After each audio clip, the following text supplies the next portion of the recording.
for me is just focus on your dreams and goals and have faith. And no matter what, you just go forward and also enjoy, have fun, and celebrate small wins. And as a woman, never ever dim your light for anyone. Never ever feel you are any less because of your gender. Never ever feel you are any less because of your disposition, kung ano man ang estado mo sa buhay ngayon. Because we all have our own paths. Let us honor our journey. Let us honor our bodies and minds' limitations. Instead of comparing ourselves to others, let us kindly compare ourselves to our past selves. And ayun, yun lang talaga yung nagpa-power sa akin in terms of succeeding. Because, sa buhay, marami tayong paths.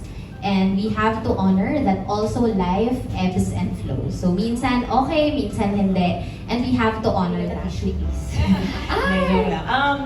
Siguro I'm speaking as a coach muna. A coach as a fellow mom.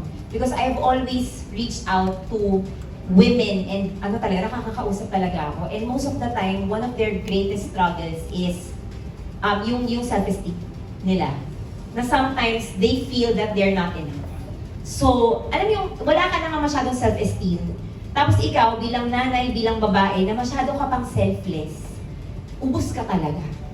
Yun eh. And ang hirap lang din for a woman na bigay ka pa rin ng bigay, pero ang ending, wala ka nang maitira sa sarili mo. So, kadalasan, ang lagi ko sinasabi pag ganun, and it's very, very touching yun for me because I have gone through that after giving birth, na parang masyado kong binigay lahat. And that's totally fine because I needed time for my daughter. I needed to take care. But here's what I want to share with everyone. Hindi naman, when it comes to fitness, when it comes to eating healthy, when it comes to your lifestyle, we are not saying na ikaw lagi. But I'm saying, ikaw muna.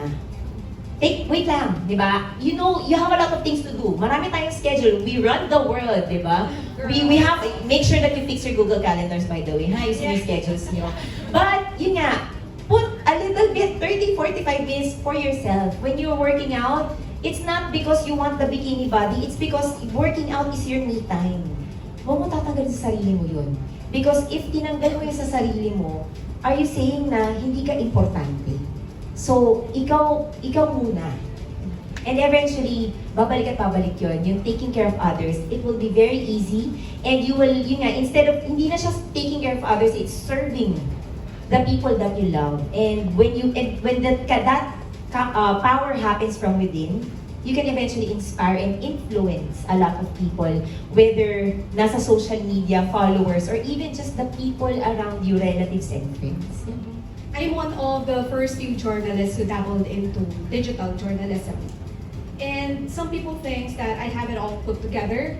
Okay ka, ang galing mo ginagawa mo, but I don't want to swing it. Nakakatakot. It's scary.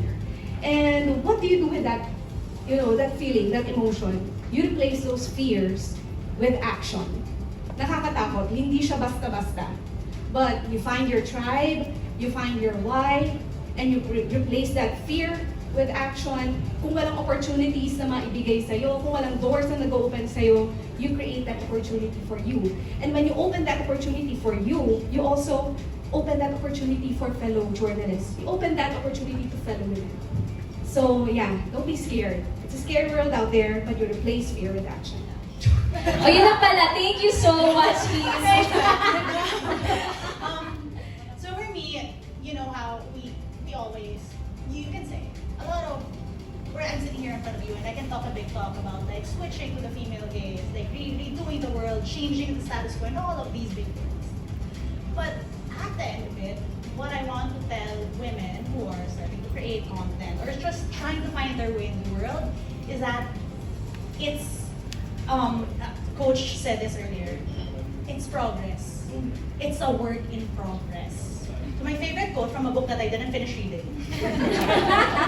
Lagot, Miss Jacque!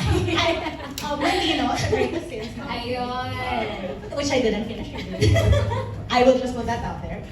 Is that failure will never overtake you if your determination to succeed is strong enough. And that's coming from me before I ended up here, creating tech content.